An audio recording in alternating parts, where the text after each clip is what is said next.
बहुत जलता था। सभी लोग उसको देख के हंसते थे कि बाबा ये अंधेरे में एक छोटा सा दीपक क्या बदल देगा।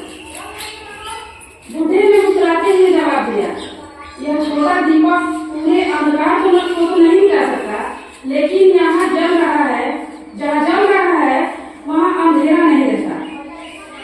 अगर कोई अपना छोटा दीप जलाए तो सारा गांव रोशन हो सकता है।